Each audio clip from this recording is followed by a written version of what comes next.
Salve galera, meu nome é Daniel e nesses últimos dias tem circulado nas redes sociais imagens como esta aqui. Essa matéria de 2010 refere-se à dívida pública federal, ou DPF, deixada por Lula no final de seu mandato. A dívida deixada pelo petista foi de 2,2 trilhões de reais. De fato, ele praticamente dobrou os 9,86 bilhões deixados pelo Fernando Henrique Cardoso. Agora nós temos recortes de jornais circulantes pela internet falando sobre a dívida absurda que o Lula deixou e como isso foi impactante para a situação calamitosa que o Brasil vive hoje. Mas, na moral, você sabe o que é dívida pública federal? Então, é sobre isso que a gente vai falar hoje. Então, se eu fosse você, eu não desgrudava a bunda da cadeira, porque vem chegando aí várias novidades.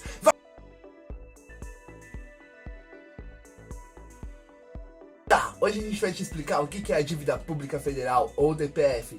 Mas antes, dá o seu like, se inscreve aí no canal, deixa suas ideias aí no comentário, compartilha esse vídeo para ele chegar mais longe nas redes, falou?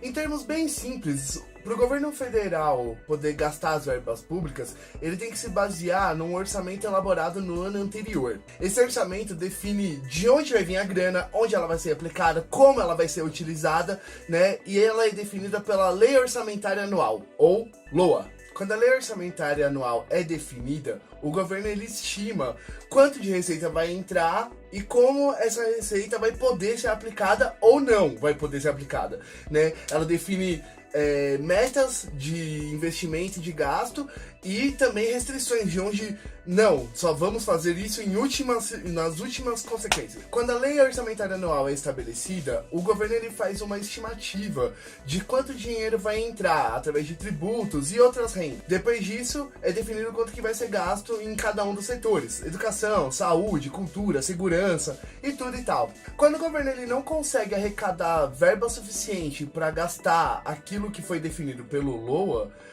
então o governo acaba gastando mais do que foi arrecadado, né? E aí isso é chamado de déficit orçamentário. Quando rola o tal déficit orçamentário, o governo precisa arrumar grana de outros lugares para poder pagar o que foi definido pelo LOA, certo? Sendo assim, a dívida pública federal nada mais é do que a dívida contraída pelo governo para poder pagar as contas estabelecidas pela Lei Orçamentária Anual. E às vezes isso vira uma rodinha de rato, porque parte do LOA vai definir como pagar a dívida pública do ano anterior, né? Então às vezes o governo ele pega dinheiro de lugares que ele não tem, simplesmente para pagar a dívida pública, sacou?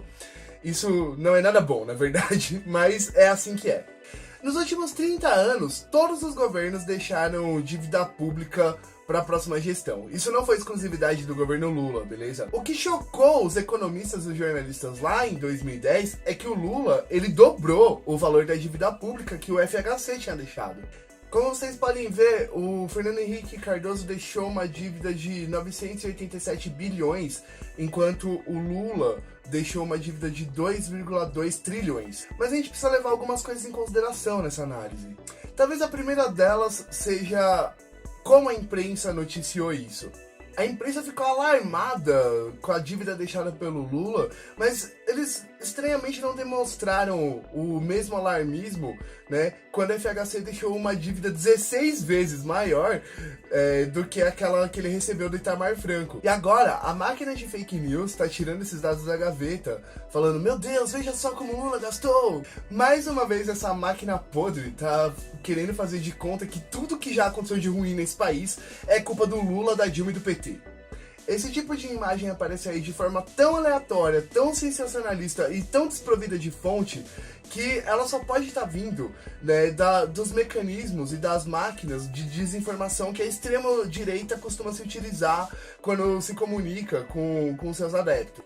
Por isso é importante sempre verificar a veracidade e o contexto das coisas que você recebe pelo WhatsApp, pelo Face, né? Porque existe muita desinformação e muito fake news de todos os lados, tá? Não é exclusividade da direita, a esquerda também faz isso. A gente tá vivendo um período bastante nebuloso no que se refere a informações recebidas através de redes sociais. Então, gente, abram os olhos, deixem os seus dois olhos abertos para vocês não serem enganados e nem por uma ingenuidade, né, ou até um ato de boa fé, passar uma notícia falsa pra frente. Mas por que isso tá acontecendo? Por que do nada resolveram tirar essa informação em particular da gaveta? Eu tenho uma teoria. Na minha opinião, o Bolsonaro ele vai ser questionado muito em breve pela dívida pública que ele deixou em 2020. A dívida pública que ele contraiu nesse último ano chega aos impressionantes 6,53 trilhões. Isso equivale, meu povo, a mais de 90% do PIB. Aí, nos próximos meses, o que vai acontecer? A gente vai ver a esquerda atacando o Bolsonaro por causa disso. E aí, as células de desinformação da extrema-direita já tá munindo a galera delas com um contra-argumento para quando o Bolsonaro for questionado a esse respeito. Bom, quem acompanha o meu canal aqui sabe que eu não sou nenhum fã do Bolsonaro, muito pelo contrário, né? Eu acho que o Bolsonaro talvez seja o pior presidente que esse país já teve e tudo e tal, né? E, meu, eu teria o maior prazer de virar e falar, não, é culpa dele.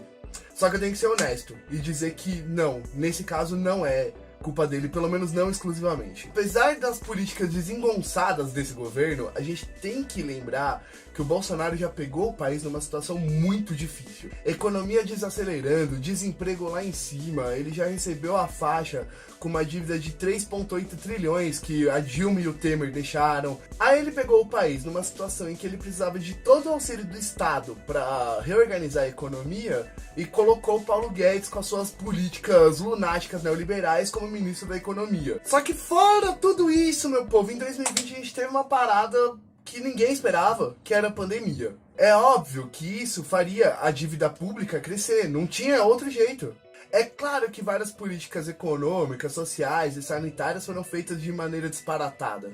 Por exemplo, os danos poderiam ter sido menores se em vez de dar 1 trilhão para os bancos, ele tivesse pegado esse 1 trilhão e dado algum respaldo para as pequenas e médias empresas, que juntas, em conjunto, são elas que mais empregam no país. Ou então ter aumentado o valor do auxílio emergencial e mantido por mais tempo, né? Eu já fiz um vídeo aqui explicando como o auxílio emergencial ele ajuda a amortecer os danos por causa do efeito multiplicador. Eu vou deixar o card aí para vocês assistirem, beleza? Mas a real, minha gente, é que quem quer que estivesse na presidência em 2020 ia levar a dívida pública para as alturas. Não é exclusividade do Bolsonaro. Podia ser o Santo Lula, o Santo Ciro, né? Tipo, a Santa Marina. Ai, Marina. Né? Podia ser qualquer um. A dívida pública ia estar pro teto. Não tinha jeito, gente. Tá, Dan. Mas então, a culpa é de quem? A gente precisa levar em consideração que a dívida pública, ela vem crescendo cada vez mais a cada ano, a cada gestão. É por isso que o governo fala tanto sobre ter parcimônia com os gastos públicos. A PEC do teto de gastos, aprovada em dezembro de 2016, ela congela o gasto público por 20 anos, né, ao nível da inflação. Embora isso mais pareça uma maldição de bruxa do que uma PEC, ela reflete essa preocupação com o crescimento dos gastos públicos ano a ano. Mas, mesmo depois de 2016, a dívida pública continua crescendo. Por que será que isso acontece, hein? Ciro, conta pra nós. Nós estamos na pior crise estratégica da história do Brasil. Nós estamos ameaçados de sermos uma ex-nação. Se eles entregarem o petróleo, o Brasil, na geração de vocês, é uma ex-nação. Nós vamos ser um protetorado norte-americano e vamos querer financiar uma vida moderna, de internet, de tablet, de 5G, com milho, soja, bode, frango, galinha, minério de ferro in natura e petróleo. Essa conta não fecha. Então, como vocês acabaram de ouvir, basear a maior parte da nossa economia em commodities, na verdade é um erro grotesco. Também é um erro grotesco querer que o pobre sempre pague a conta, né? Porque esse teto de gastos, ele afeta os mais pobres, né? Então não se pensou em nenhum momento cobrar imposto sobre dividendos de empresa, aumentar a taxação sobre herança, taxação sobre grandes fortunas, né? Nada disso foi pensado. Tira dos pobres, cobra mais caro dos pobres, eles não vão reclamar mesmo. E esse é o pensamento que faz com que o nosso sistema tributário talvez seja o mais injusto do mundo. No fim das contas, tanto a economia quanto a política do Brasil tá na mão de uma elite que insiste em continuar tratando o nosso país como uma colônia. E aí você tem essas células de desinformação da extrema-direita que fica soltando um monte de desinformação que faz a gente ficar brigando aqui, né? A gente de classe média e de classe baixa fica aqui se debatendo, né? Enquanto a elite e os políticos aliados a essa elite fazem aquilo que o Salles sugeriu naquela fatídica reunião ministerial de 22 de abril, né? Vamos aproveitar que eles estão distraídos para passar a boiada. Então, meu povo, é o seguinte, não interessa se você é de esquerda, se você é de direita ou se você é da diagonal. A gente precisa se unir porque a compaixão é nossa aliada e o ódio é nosso inimigo. Falou, valeu.